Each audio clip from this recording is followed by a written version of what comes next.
अस्सलाम वालेकुम। Public expenditures के टॉपिक हमने पहले डिस्कस किए थे। नेक्स्ट हम गवर्नमेंट रेवेन्यू डिस्कस करेंगे। अगर गवर्नमेंट के पास रेवेन्यू आएगा तो ही वो एक्सपेंडिचर लगाएंगे, तो ये उनका रिटर्न और रेवेन्यू है जिसको आज हम डिस्कस करेंगे। जो सबसे इनका मेन जो सोर्स है रेवेन्यू का गवर्नमेंट का, वो टैक्सेस हैं। तो ज़्यादातर थ्योरीज वगैरह और क्लासिफिकेशन के एनालिसिस हम टैक्सेस की रीड करेंगे। बाकी चीज़ों को थोड़ा थोड़ा टच कर लेते हैं कि गवर्नमेंट रेवेन्यू किन किन सोर्सेज से हासिल होता है। हम यहाँ पे सबसे फर्स्ट लाइन पे देखें, sources of government revenue. People hate taxes the way children hate brushing their teeth and in the same short sighted way. कहते हैं कि बच्चों को जैसे ब्रश करते हुए तंग नजरी से उससे नफरत करते हैं, बिल्कुल ऐसे ही लोग टैक्सेस से नफरत करते हैं। लेकिन हकीकत में ऐसा नहीं होना चाहिए, क्योंकि टैक्सेस की बेस पे ही पब्लिक एक्सपेंडिचर्स जो हैं वो इम्प्रूव होते हैं और हमें ज़्यादा फैसिलिटीज़ मिलती हैं। The following points highlighted the 9 main sources of government revenue. The sources are: Number one source है tax. A tax is a compulsory and most important source of revenue of modern governments. Tax सबसे important है और सबसे ज़रूरी है, और सबसे main जो कंट्रीब्यूशन होती है गवर्नमेंट के रेवेन्यू में, वो भी टैक्सेस के थ्रू ही होती है. Taxes may be imposed on wealth, persons, income or products etc. They may be direct or indirect and may be of different rates and nature. हम सारी इनके रेट्स और नेचर को डिस्कस करेंगे बाद में. Tax has 3 important features. It is compulsory contribution. इसको लाजमी पे करना पड़ता है. अगर कोई पे करने से इनकार करता है तो उसे सज़ा दी जाती है. जैसे कि हम आजकल जो है गवर्नमेंट में इश्यूज देख रहे थे, जो टैक्स पे नहीं करता उन पे उनको पनिश किया जाता है, उनके लिए सज़ा वगैरह तजवीज़ की जाती है. Nobody can object to taxation on the ground that he is not getting the benefit of certain state services. क्योंकि हर पर्सन जो है वो स्टेट की सर्विसेज जो है वो यूज़ कर रहा है. जैसे मैंने आपको बताया, रोड्स यूज़ कर रहा है, हॉस्पिटल, सारा कुछ यूज़ कर रहा है. तो अगर वो हम स्टेट की सर्विसेज यूज़ कर रहे हैं तो हमारे पे ये लाजिम है कि हम टैक्सेस पे करें. तो ये कोई ऑब्जेक्ट नहीं कर सकता कि मैं गवर्नमेंट की सर्विसेज यूज़ नहीं करता इसलिए मैं टैक्स पे नहीं कर सकता. कोई भी ऑब्जेक्शन जो है वो काबिल कबूल नहीं है इस चीज़ के लिए. It is the personal obligation for the individual to pay taxes under all circumstances. उसका फ़र्ज़ है वो टैक्स दे. There is no direct relationship between benefit and tax payment. कोई डायरेक्ट रिलेशनशिप नहीं है कि आप टैक्स पे करोगे और आपको फ़ौरन से इसका बेनिफिट मिल जाएगा. जैसे हमने पहले भी रीड किया था कि टैक्स जब हम पे करते हैं तो उसके रिजल्ट्स काफ़ी टाइम के बाद हमें शो होते हैं कि हमारे लिए रोड्स बनते हैं. तो उनकी चीज़ों के लिए टाइम चाहिए होता है, पूरी पॉलिसीज़ बनती हैं, फिर उसके बाद कोई भी काम होता है. सोर्स नंबर 2 है एसेट्स. ये ऐसी प्रॉपर्टीज़ हैं जो गवर्नमेंट जब्त कर लेती है उन लोगों की जो के डेथ जिनकी हो जाती है, लेकिन उनके पीछे उनका कोई वारिस नहीं होता. उनकी पोजेशन लेने के लिए उनके कोई औलाद या कुछ ऐसा नहीं है उनके पीछे जिनको वो अपनी प्रॉपर्टी दे के जा सकें. तो वो अगर उनकी डेथ हो जाती है तो फिर ये जो उनकी सारी प्रॉपर्टी है वो गवर्नमेंट की पोजेशन में चली जाती है. उसके नेक्स्ट है sources. Fees. Fee is a compulsory payment made by those who get definite service in return. पहले हमने टैक्सेस पढ़ा, वो ये है कि टैक्स पे करते हैं, सर्विस हमें मिलती है, हमें पता नहीं है किस टाइम मिलेगी, रोड मिलेगा कब मिलेगा, या ये जो मिले हुए हैं इनके बदले भी हम टैक्स पे कर रहे हैं. तो हम बस टैक्स पे करते हैं. फ़ौरन से हमें उसका कोई रिटर्न नहीं चाहिए होता है, फ़ौरन से कोई सर्विस नहीं चाहिए होती है, लेकिन फ़ीस के बदले हमें डेफिनेट सर्विस फ़ौरन से मिल जाती है.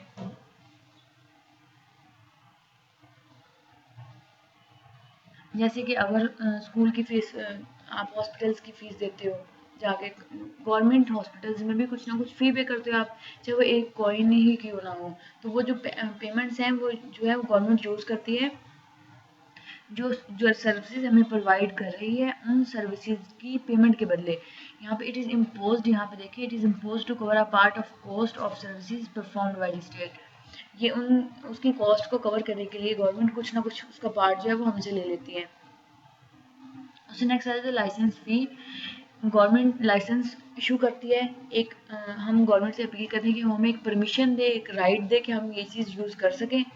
ये चीज़ जैसे गाड़ी के लिए लाइसेंस होता है, तो हम गवर्नमेंट से एक परमिशन लेते हैं कि हमें ये काम आता है, हमें इस चीज़ की इजाज़त दी जाए. तो उसके लिए भी गवर्नमेंट हमसे फ़ी चार्ज करती है, तो वो भी गवर्नमेंट के रेवेन्यूज़ में आ जाता है. उससे नेक्स्ट है surplus of the public sector units. जो गवर्नमेंट है, मैंने आपको बताया, वो भी बिजनेस कर रही होती है। तो जो गवर्नमेंट में इधर सेल गुड्स और render services like train, city bus, electricity, जैसे आप मेट्रो बस का किराया देते हो, तो वो उसके अगर मेट्रो बस गवर्नमेंट ने स्टार्ट की है, उसमें से प्रॉफिट होता है, तो वो सारा प्रॉफिट गवर्नमेंट का हो जाएगा, गवर्नमेंट रेवेन्यू में इंक्लूड हो जाएगा।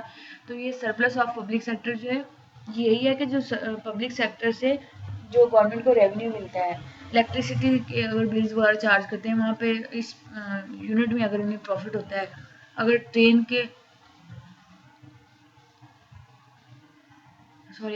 के ट्रांसपोर्ट में से प्रॉफिट होता है, या फिर इस तरह किसी भी सर्विस में प्रोवाइड करते वक्त उसे प्रॉफिट होता है, तो वो गवर्नमेंट के सरप्लस में आ जाता है, गवर्नमेंट के रेवेन्यू में आ जाता है। Government also earns revenue from the production of commodities. मैंने आपको बताया गवर्नमेंट इन्वेस्टमेंट भी करती है। तो गवर्नमेंट की स्टील बिजनेसेस होते हैं, ऑयल, लाइफ सेविंग ड्रग्स वगैरह, इस तरह के जो भी बिजनेस होते हैं, यहाँ से भी जो गवर्नमेंट को रेवेन्यू मिलता है, वो सारा गवर्नमेंट के उसमें एक्सपेंडिचर के लिए यूज़ कर लेती है गवर्नमेंट। जो भी प्रॉफिट मिलता है वो गवर्नमेंट का रेवेन्यू में इंक्लूड हो जाता है। Fine and penalties, they are charges imposed on persons as a punishment for the contravention of law. अगर कोई लॉ की खिलाफ वर्जी करता है तो उसके बदले गवर्नमेंट उनसे फाइन लेती है। ये सारा भी गवर्नमेंट के रेवेन्यू में आ जाता है।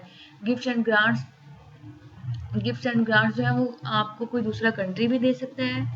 जैसे कि अगर कोई सिचुएशन ऐसी हो जाती है कि कंट्री में फ्लड आ गया है, या फिर इस तरह की कोई भी ऐसी डिप्रेशन की सिचुएशन आ गई है कंट्री में, तो दूसरे कंट्रीज जो है वो आपकी कंट्री को एक गिफ्ट देते हैं मनी की सूरत में, या ग्रांट्स देते हैं। इसी तरह जैसे अब डैम फंड के लिए आप लोगों ने कंट्रीब्यूशन दी थी, तो वो विद इन जो कंट्री के लोग हैं वो भी दे सकते हैं। जो कंट्री के लोग हैं वो भी कंट्रीब्यूशन करते हैं, तो वो ग्रांट्स और गिफ्ट जो होते हैं ये भी गवर्नमेंट के रेवेन्यू में होती है, गवर्नमेंट ने यूज़ करती है, इन्हीं को एक्सपेंडिचर के तौर पे यूज़ करती है। प्रिंटिंग ऑफ पेपर मनी, अब देखें पेपर मनी की प्रिंटिंग की अथॉरिटी गवर्नमेंट के पास है। सोर्स नंबर 8 हम डिस्कस कर रहे हैं। जो गवर्नमेंट है उसके पास अथॉरिटी है कि वो पेपर मनी प्रिंट करे। इस तरह वो एक्सपेंडिचर अपने जो है उसको कवर कर सकती है। लेकिन ये डेंजर है, इसलिए मोस्टली ये अलाउ नहीं होता, गवर्नमेंट ऐसा नहीं करती।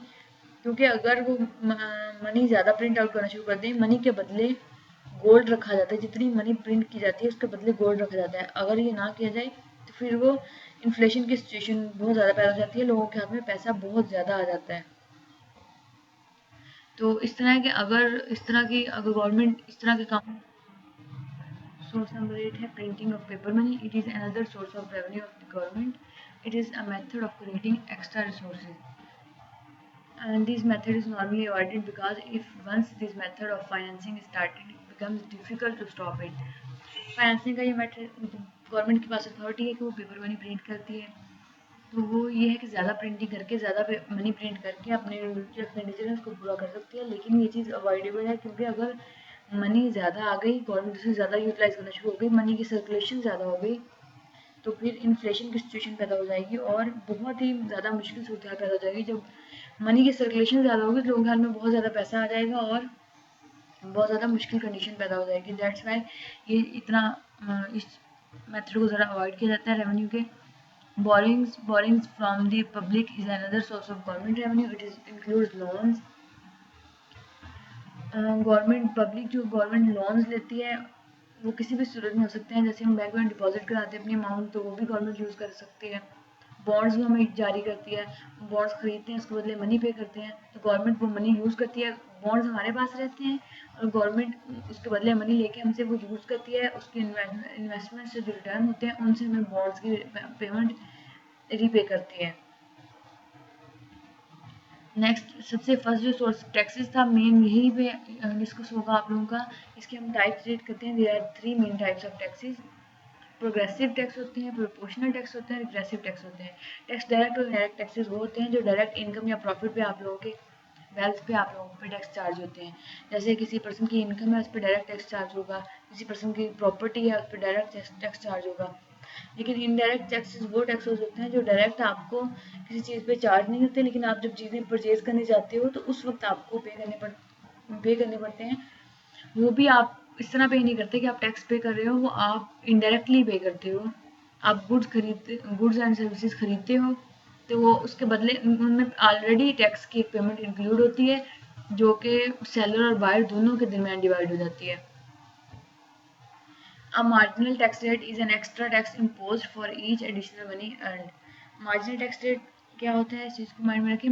आप लोगों ने जो प्रीवियस कंसेप्ट पढ़े थे इकोनॉमिक्स में, तो आपने मार्जिनल और एवरेज का कंसेप्ट पढ़ा होगा। मार्जिनल वो होता है हर एक्स्ट्रा चीज़ के बदले जो आप दरमियान में उसकी वैल्यू आ रही है वही। जैसे अगर एक पर्सन एक बाइक खरीद रहा है, उसके बदले उसे 1000 टैक्स पे करना पड़ा है, एक बाइक के बदले उसे 1000 टैक्स पे करना पड़ रहा है। तो अगर 2 बाइक खरीद रहा है उसे 2000 टैक्स पे करना पड़ रहा है। 2 बाइक्स खरीद रहा है तो 2000 टैक्स पे कर रहा है। तो अब जो एक चीज़ खरीदने के बाद दूसरी चीज़ जब उसने खरीदी तो उसके दरमियान जो डिफरेंस है टैक्स का 100 है, डिफरेंस 100 है। पर एक चीज़ खरीदने के बदले उसे एक 1000 टैक्स पे करना पड़ा। तो पर उसकी जो प्राइस है वो सॉरी पर प्रोडक्ट के बदले उसकी जो प्राइस है वो टैक्स है वो उसकी मार्जिनल टैक्स में आ जाएगा। और एवरेज वो है जो टोटल, अगर उसने उसे हर चीज़ के बदले टैक्स पे करना नहीं पड़ा, लेकिन ओवरऑल उसने जितनी क्वांटिटीज खरीदी उसके बदले से ओवरऑल एक क्वांटिटी टैक्स की सूरत में पे करनी पड़ी है, तो वो एवरेज टैक्स हो गया। Average tax rate is the ratio of total tax paid over the total income earned. Total income पे जो टोटल टैक्स लगेगा वो एवरेज टैक्स होगा। मार्जिनल वो जो हर एक्स्ट्रा चीज़ खरीदने पे, जैसे हम एक ब्रश खरीदने जाएंगे या एक शैम्पू खरीदने जाएंगे तो उस पर एक शैम्पू के बदले हम एक शैम्पू का टैक्स पे करेंगे, दूसरा खरीदेंगे तो दूसरे का पे करेंगे। तो इस तरह जो मार्जिनल है वो एक से दूसरे का फ़र्क है। उससे आगे हम टाइप्स को रीड करते हैं। प्रोग्रेसिव टैक्स सिस्टम ऐसा सिस्टम है जिसमें जिनकी इनकम ज़्यादा होती है वो लोग ज़्यादा प्रोपोर्शन के साथ टैक्स पे करते हैं, और जिनकी इनकम कम होती है वो कम रेशियो के साथ टैक्स पे करते हैं। इसमें in this case the marginal tax rate would be higher than the average tax rate. एक देखें, जिनकी इनकम ज़्यादा है वो तो ज़्यादा पे कर रहे हैं, जिनकी कम है वो कम पे करें। तो इनकम जिनकी कम है तो उनका एवरेज टैक्स रेट कम होगा। कम इनकम एवरेज टैक्स रेट कौन सा है, जो इनकम पे लग रहा है, वो टोटल जो टैक्स है वो पे कर रहा है पर्सन। तो कम है तो कम लगेगा, ज़्यादा है तो ज़्यादा लगेगा। मार्जिनल वो है जो एक चीज़ खरीदने के बाद दूसरी चीज़ दोबारा खरीदी है तो जो दरमियान में उसकी वैल्यू आती है दूसरे टैक्स की, पहले टैक्स के बाद उसके दूसरे टैक्स की वैल्यू थी, वो मार्जिनल है। तो इस सूरत में क्या होगा, प्रोग्रेसिव टैक्स की सूरत में मार्जिनल टैक्स रेट ज़्यादा होगा और एवरेज टैक्स रेट कम होगा। A progressive tax is cited as a method to reduce overall inequality in the society. ये सोसाइटी में इनक्वालिटी को रिड्यूस करता है, जैसे कि कम लोग जिनके इनकम कम है उनसे कम टैक्स चार्ज किया जाता है, जिनके ज़्यादा है उनसे ज़्यादा, और फिर वो सब लोगों पे लगा दिए जाते हैं या फिर पुअर पे लगा दिए जाते हैं। तो ये भी इस तरह इनक्वालिटी जो है वो रिड्यूस होती है। It also contributes to economic growth and reduce unemployment by increasing low income people's purchasing power. Economic growth के लिए कंट्रीब्यूट करता है। कैसे करता है, ये जो लो इनकम पीपल होते हैं उनसे कम टैक्स चार्ज करते हैं, उनकी परचेजिंग पावर इंक्रीज हो जाती है, जिससे अनएम्प्लॉयमेंट रिड्यूस होती है। कम जिन लोगों की इनकम हो अगर उनसे कम टैक्स चार्ज किया जाए तो इसका मतलब उनके पास परचेजिंग पावर ज़्यादा है, वो ज़्यादा चीज़ें खरीद सकते हैं। तो अगर उनसे ज़्यादा टैक्स चार्ज करेंगे तो उनकी परचेजिंग पावर कम रह जाएगी, तो उन्हें परचेजिंग पावर उनसे टैक्स कम चार्ज करते हैं ताकि उनकी परचेजिंग पावर ज़्यादा हो और अनएम्प्लॉयमेंट रिड्यूस हो जाए। उससे नेक्स्ट आ जाता है प्रोपोर्शनल टैक्स सिस्टम। जो प्रोग्रेसिव टैक्स सिस्टम है ज़्यादातर इनकम वगैरह पे लगता है, इंटरेस्ट वगैरह पे लगता है। प्रोपोर्शनल टैक्स सिस्टम में प्रोपोर्शनल टैक्स सिस्टम ऐसा टैक्स सिस्टम है, इसको फ्लैट टैक्स भी बोलते हैं, जहाँ जो नो मैटर के कोई किसी की ज़्यादा इनकम है कम इनकम है, सब लोग सेम टैक्स पे करेंगे। यहाँ पे the average tax rate is equal to marginal tax rate, सारे सेम टैक्स पे करेंगे, कोई अनफेयर बर्डन होगा सब पे। तो ये चीज़ें, ये किन चीज़ों पे होता है, नीचे देखिए यहाँ पे एग्जांपल गिवन है। Sales tax as all consumers pay the same fix tax rate as a percentage of the cost. जैसे कि सेल्स टैक्स है, अगर हम कोई चीज़ परचेज करने जाते हैं, अगर कोई शैम्पू कोई अमीर खरीदेगा तब भी उसे, अगर जिसकी ज़्यादा इनकम है वो खरीदेगा तब भी उसे उतना ही टैक्स पे करना पड़ेगा, अगर जिसकी कम इनकम है वो खरीदेगा उसको भी उतना ही टैक्स पे करना पड़ेगा। तो यहाँ पे आ जाता है कि प्रोपोर्शनल टैक्सेस में जो टाइप्स हैं वो सबसे मेन उनमें सेल्स टैक्स है। उससे नेक्स्ट आ जाता है रिग्रेसिव। रिग्रेसिव टैक्स ऐसा टैक्स है जो ज़्यादा इनकम के लोग कम पे करते हैं और कम इनकम के लोग ज़्यादा पे करते हैं। ये मोस्टली ऐसा ऐसा टैक्स सिस्टम जो है वो ऐसा टैक्स चार्ज नहीं होता, लेकिन फिर भी एक टाइप है, कुछ कुछ जगहों पे या कुछ चीज़ों पे ये चार्ज भी हो जाता है। The marginal tax rate is lower than the average tax rate. यहाँ पे जो मार्जिनल है सेपरेटली इनके टाइप्स को भी डिस्कस किया हुआ है, यहाँ पे आप लोग रीड कर लीजिएगा। और आपकी जो असाइनमेंट है, आपके ज़िम्मे मैं एक काम लगा रही हूँ, आपने लाजमी करना है, आप लोगों ने जो टैक्सेस हैं इसके कैनन्स और क्लासिफिकेशन को रीड करना है लाजमी। जो टैक्सेस, जैसे आपने पब्लिक एक्सपेंडिचर के कैनन्स और क्लासिफिकेशन रीड की थी, सॉरी कि आपने इसकी टैक्सेस की कैनन्स और करेक्टरिस्टिक्स को आपने आपके ज़िम्मे ये काम है, आपने cannons of taxation of and characteristics of a good taxation tax system, ये टॉपिक्स दोबारा सुन लें एक दफ़ा। Cannons of taxation and characteristics of, ये जैसे टैक्स ज़्यादातर चार्ज होते हैं सिन टैक्सेस के तौर पे। सिन टैक्स क्या है? Sin tax is an excise tax specifically on certain goods deemed harmful to society and individuals. ऐसी चीज़ें जो सोसाइटी के लिए या फिर इंडिविजुअल्स के लिए नुकसानदेह हैं। फॉर एग्जांपल अल्कोहल, तंबाकू, candies, drugs, soft drinks, fast foods, coffee, sugar, इस तरह की जो भी चीज़ें हार्मफुल हैं उन पे टैक्स ज़्यादा। जो लोग ये चीज़ें ज़्यादा पे करेंगे, ज़्यादा खरीदेंगे, उनको ज़्यादा टैक्स पे करना पड़ेगा, चाहे उनकी इनकम कम ही क्यों ना हो, उन्हें टैक्स ज़्यादा पे करना पड़ेगा। ये इसका यहाँ पे एक ग्राफ बना हुआ है,